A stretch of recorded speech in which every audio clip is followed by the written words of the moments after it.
Video में हम discuss करेंगे इलेक्ट्रिक फील्ड लाइंस के बारे में। इलेक्ट्रिक फील्ड लाइंस में हम डिस्कस करेंगे जो कि एनसीईआरटी में गिवन है, कंप्लीटली हम वो कवर करेंगे और उसके बाद हम कुछ एक्स्ट्रा प्रॉपर्टीज भी डिस्कस करेंगे जो कि एनसीईआरटी में गिवन नहीं है। इलेक्ट्रिक फील्ड लाइन सबसे पहले हम डिस्कस करेंगे ये क्या होती है इलेक्ट्रिक फील्ड लाइंस, फिर हम डिस्कस करेंगे dependency of electric field with distance and number of field lines। ठीक है, फिर हम डिस्कस करेंगे कुछ properties of electric field lines and last में हम डिस्कस करेंगे pattern drawn using positive charge, negative charge, two positive charges, two negative charges and one positive and one negative charges. ठीक है, तो हम स्टार्ट करते हैं सबसे पहले इलेक्ट्रिक फील्ड लाइन से। उससे भी पहले अगर हम रिवाइज करें हमारे इलेक्ट्रिक फील्ड के कॉन्सेप्ट को, तो इलेक्ट्रिक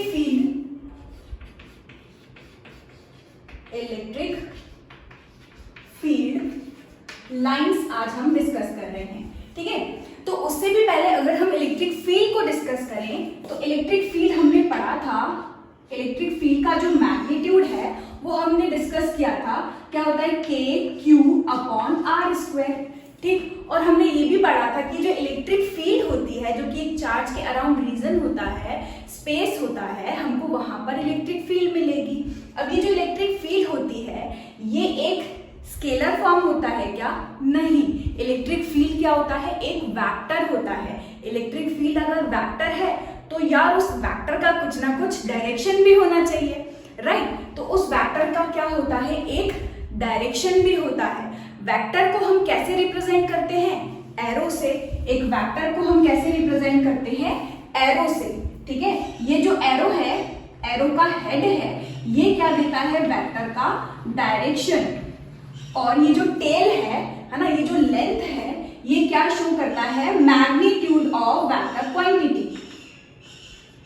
ठीक है, तो एक वेक्टर क्वांटिटी को हम कुछ इस तरह से एरो से रिप्रेजेंट करते हैं। तो हमने पढ़ा था यार एक अगर पॉजिटिव चार्ज हो उसकी वजह से ऑलरेडी हम इलेक्ट्रिक फील्ड डिस्कस कर चुके हैं। कैसी होती है? Radially outward. क्यों होती है ये तो हमने प्रीवियस वीडियो में डिस्कस किया था। ठीक है, तो अगर हमारे पास यहाँ पर रखा हुआ है एक पॉजिटिव चार्ज, ठीक, अब ये पॉजिटिव चार्ज क्या करेगा? इलेक्ट्रिक फील्ड लाइंस निकालेगा। या फिर अगर हम बोले इस पॉजिटिव चार्ज की वजह से जो इलेक्ट्रिक फील्ड लाइन निकलेगी जो कि एक वेक्टर क्वांटिटी होती है, तो उस वेक्टर क्वांटिटी को हमें कैसे ड्रॉ करना है? एक वेक्टर रिप्रेजेंटेशन से। ठीक है, वेक्टर रिप्रेजेंटेशन हम कैसे करते हैं? By using an arrow.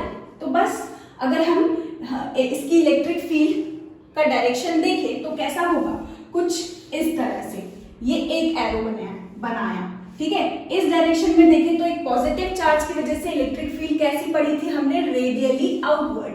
तो कुछ इधर ड्रॉ करेंगे तो कुछ ऐसे आएगी, इधर ड्रॉ करेंगे तो कुछ ऐसे आएगी, इधर ड्रॉ करेंगे कुछ ऐसे आएगी। अगर इस चार्ज से ये डिस्टेंस, ये डिस्टेंस, ये डिस्टेंस, ये डिस्टेंस कैसा है? सेम है। ठीक है, ये सारे डिस्टेंस कैसे हैं? अगर सेम है, ठीक, ये सारे डिस्टेंस कैसे हैं? सेम है। तो इस पॉइंट पे, इस पॉइंट पे, इस पॉइंट पे और इस पॉइंट पे इलेक्ट्रिक फील्ड का मैग्नीट्यूड कैसा होगा? सेम, लेकिन डायरेक्शन आप देख सकते हो सबका कैसा है?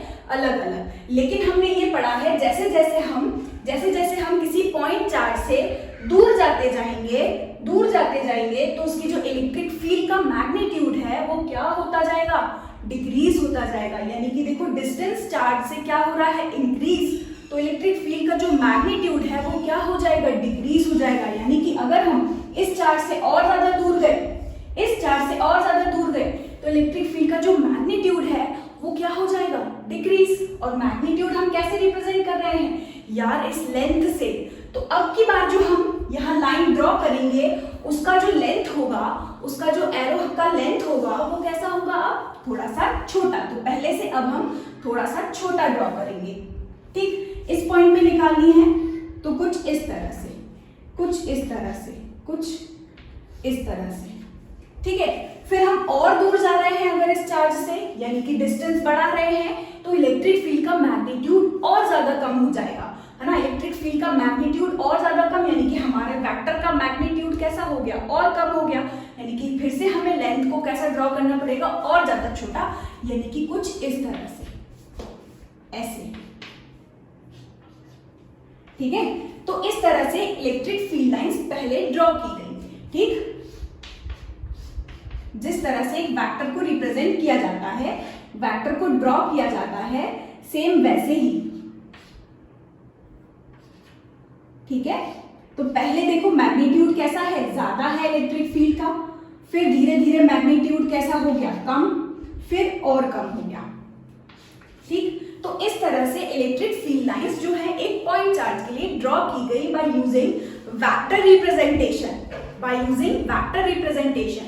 इस तरह से बनाया, फिर क्या कर दिया, इसको थोड़ा सा और मॉडिफाई कर दिया। मॉडिफाई कैसे कर दिया, बस हमारा ये जो पॉइंट चार्ज है ये तो यही रखा हुआ है, बस ये जो लाइंस ऐसी ड्रॉ है ना, हमने कहा यार अगर हम इसको यहाँ देखो, अभी भी मैंने बनाया है, थोड़ा एरर हुआ है, कभी कभी देखो ये वाला कैसा लग रहा है, थोड़ा छोटा, ये लेंथ कैसा हो गया, बड़ा है ना, ये थोड़ा बड़ा दिख रहा है, तो मतलब इस तरीके के कुछ एरर दिखने लगे हमको।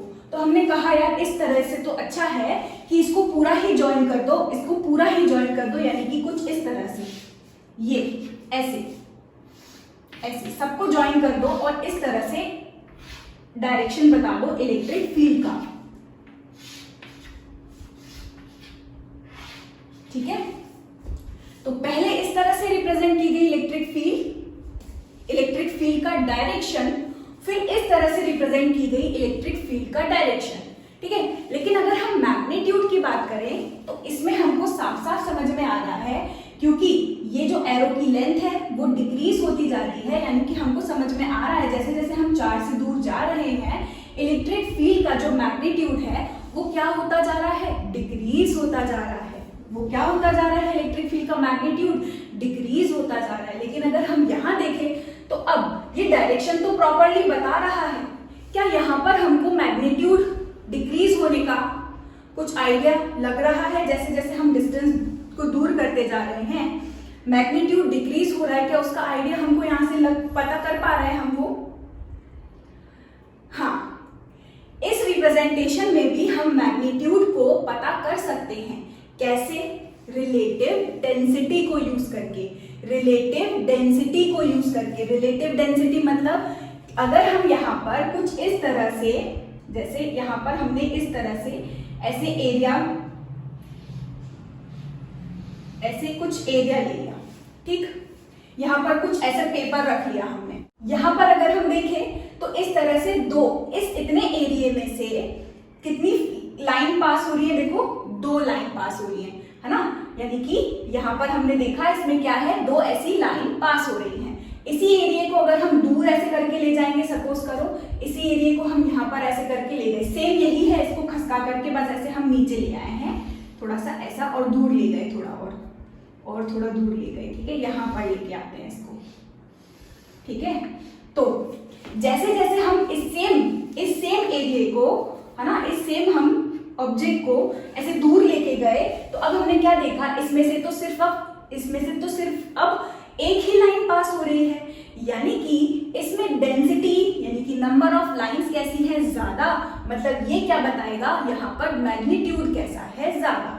और जैसे जैसे इसको हम दूर ले गए तो अब उसी उतने एरिया में से एक ही फील्ड लाइन निकली है, एक ही ऐसे लाइन निकली है ना। तो यहाँ पर हम कह सकते हैं कि अब पहले से इसका जो मैग्नीट्यूड है वो क्या हो गया, डिक्रीज हो गया। दूर जा रहे हैं तो मैग्नीट्यूड डिक्रीज हो गया। भाई पहले वाले रिप्रेजेंटेशन में हमको कोई दिक्कत नहीं हो रही थी, हमें मैग्नीट्यूड भी और डायरेक्शन भी साफ साफ समझ में आ रहा था। बस क्या दिक्कत हो रही थी कि जब हम सेम मैग्नीट्यूड के लिए ड्रॉ कर रहे हैं तो यार देखो कहीं पर बड़ा एरो ड्रॉ हो गया, कहीं पर छोटा एरो ड्रॉ हो गया, तो इस तरह का कुछ एरर आ रहा था। तो हमने क्या किया, सबको ऐसे ज्वाइन कर लिया, सबको ऐसे ज्वाइन किया तो कुछ इस तरह का रिप्रेजेंटेशन हमको मिला, ठीक है।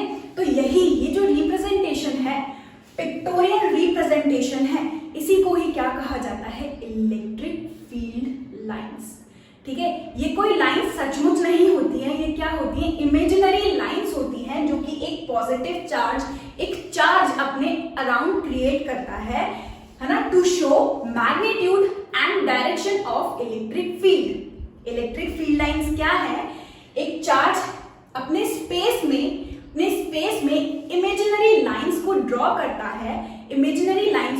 करता है और क्या बताता है, strength and direction of electric field. ठीक है, एनसीईआरटी में इसको कैसे गिवन है कि जो इलेक्ट्रिक फील्ड लाइंस हैं वो क्या है, पिक्टोरियल मैपिंग है किस चीज की, एक चार्ज कॉन्फ़िगरेशन की। चार्ज अपने अराउंड जो इलेक्ट्रिक फील्ड क्रिएट कर रहा है उसका ये क्या बताएगा, पिक्टोरियल रिप्रेजेंटेशन, पिक्टोरियल मैपिंग होगी, उसी को ही हम कहते हैं इलेक्ट्रिक फील्ड लाइंस। ठीक है, जैसे यहां पर हमने पढ़ा है इलेक्ट्रिक फील्ड का मैथमेटिकल फॉर्म, ये था मैथमेटिकल फॉर्म। ठीक है, लेकिन यहां पर ये जो है ना, ये हमारा क्या हो गया, नॉन मैथमेटिकल फॉर्म या फिर सिंपली एक pictorial representation of electric field.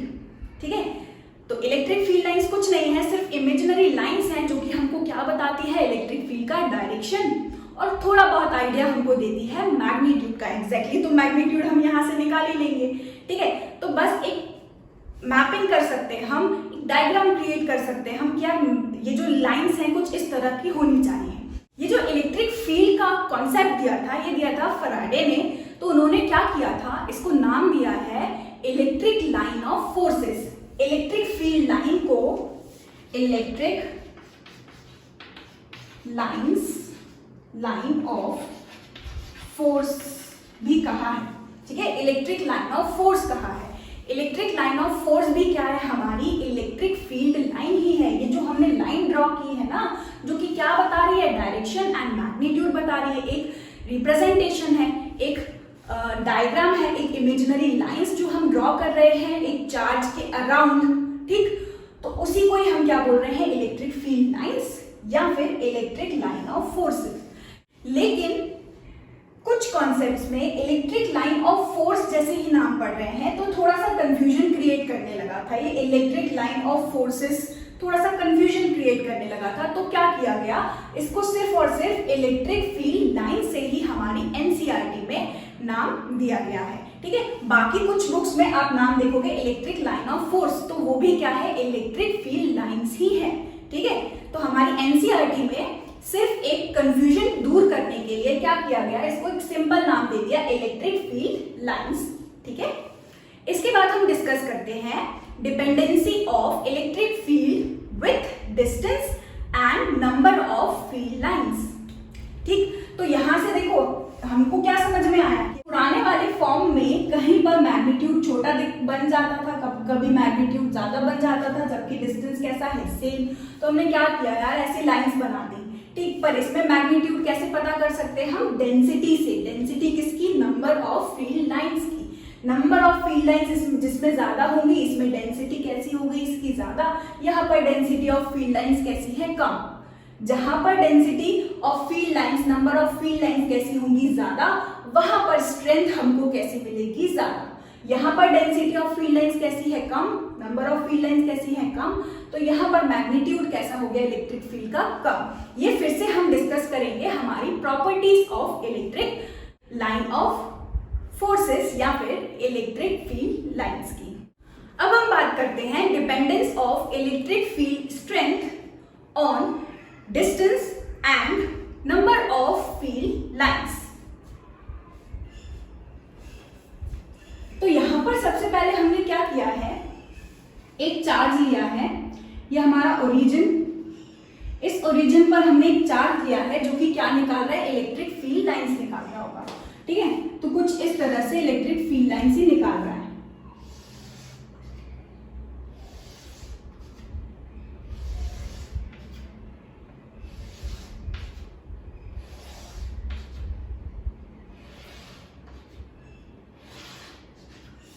ठीक है, अब ये जो चार्ज रखा हुआ है ये स्पेस में रखा हुआ है, यानी कि ये जो इलेक्ट्रिक फील्ड लाइंस निकाल रहा होगा वो कैसी होंगी, 3 डायमेंशनल होगी।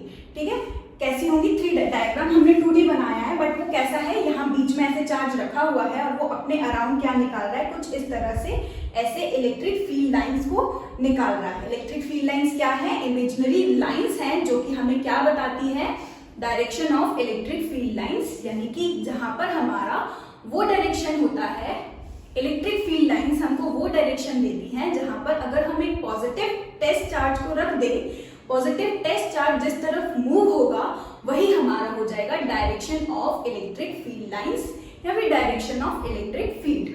ठीक है, तो यहाँ पर ओरिजिन पर हमने लिया है एक चार्ज जो कि ऐसे फील्ड लाइंस जो है वो निकाल रहा है। ठीक, और अब हमने यहाँ पर ले लिया है कुछ इस तरह से पॉइंट, एक पॉइंट ले लिया हमने P1, ठीक, और एक पॉइंट हमने ले लिया है P2।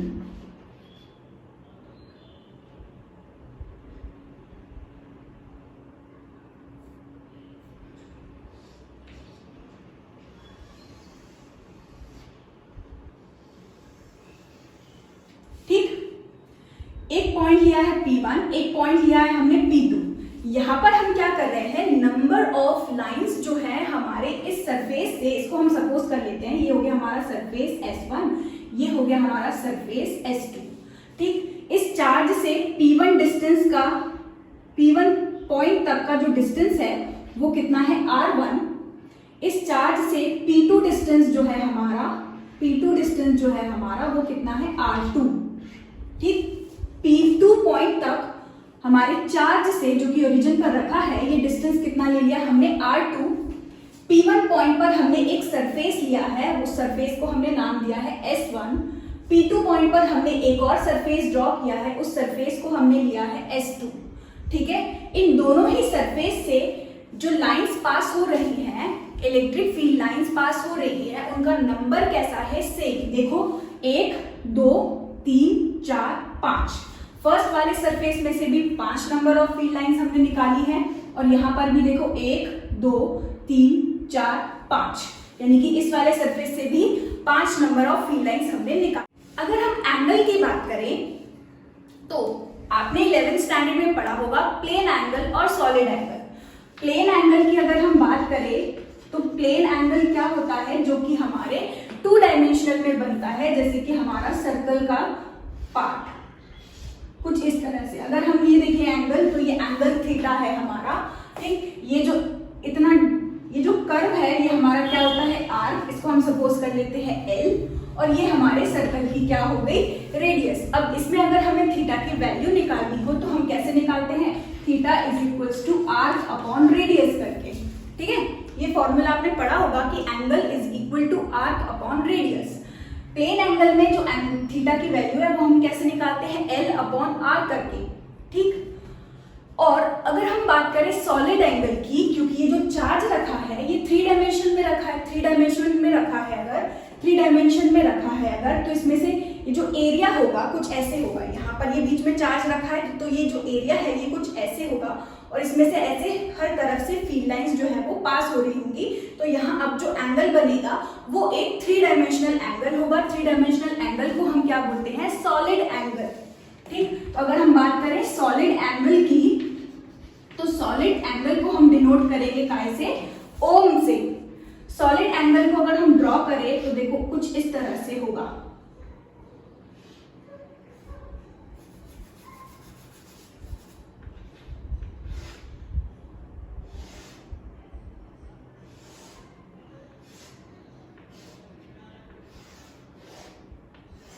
कुछ इस तरह से बनता है हमारा सॉलिड एंगल। ठीक है, तो अब यहाँ पर तो क्या था, ये इतना कर्व आ रहा था, इतनी लेंथ आ रही थी, लेकिन यहाँ पर क्या आ रहा है, पूरा का पूरा एरिया आ रहा है या फिर सरफेस आ रहा है। तो इसको हम क्या सपोज कर रहे हैं, सरफेस S। ठीक है, और यहाँ से ये डिस्टेंस इसका कितना, R। ठीक, तो यहाँ पर इस एंगल, ये जो एंगल क्रिएट होता है, इस एंगल को हम क्या बोल रहे हैं, सॉलिड एंगल डिनोटेड बाय ओम। और इसका जो फॉर्मूला होता है वो क्या होता है, ohm is equal to area upon radius का स्क्वायर। ठीक है, ये भी कैसा होता है, रेडियन में। इसकी जो यूनिट होती है वो कैसी होती है, रेडियन में, और इसकी यूनिट कैसी होती है, स्टेरेडियन में। ठीक है, तो हमें बस इसकी यूज पड़ी, हमें बस यहाँ पर इस ओम की जरूरत पड़ेगी, है ना, क्योंकि यहाँ पर अगर हम देखें तो हमारा एंगल कैसा बन रहा है, एक सॉलिड एंगल। तो यहाँ पर इस सरफेस को टच कर, इन दोनों सरफेसेस को टच करवाते हुए जो हमारा एंगल बन रहा होगा, इसको है ना हम कंप्लीटली ऐसा ले लेते हैं। ठीक है, इसको टच कराते हुए।